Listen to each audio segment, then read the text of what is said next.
नमस्कार, प्रणाम और हम आप सबके भाई मिश्रा ब्लॉग्स और आज हमनी के उपस्थिति बाटे खरहुलिया माई जौन की संदलपुर कटसा में पड़ला। इ माई के कहानी कुछ ऐसन बा कि सुनला के बाद कहम कि हमहू तनी जाई आ घूम के आई। मतलब कि मैया रहस्यमयी बारी, मतलब कि पते ना चलल कि कैसे प्रकट भइली और का भइल। देख सकतानी अभी भक्तन के कितना लड़ी लागल बा एने पूरा दबा के।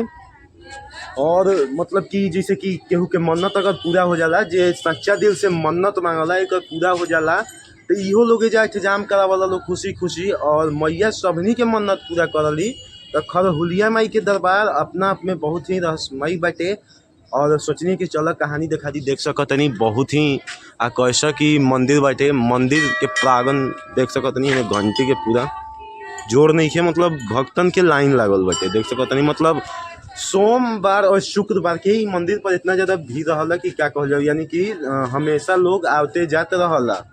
देखिए जा, अगर खरहुलिया माई तो रहुओ घूमे के मन करता, आवे के चाहतनी तो कांकसा चौक से थोड़ा सा आगे बढ़ेम तो संदलपुर के एगो रास्ता जाला, जहाँ की अभी छपरा के सबसे बड़ा पावर प्लांट बनत बाटे। देख सकतनी एने टावर लौकत होई, तो सब छपरा के पावर सप्लाई बनता एकरे बगल में जस्ट बाटे। तो रहुओ लोग घूम सकतनी खरहुलिया माई के दरबार।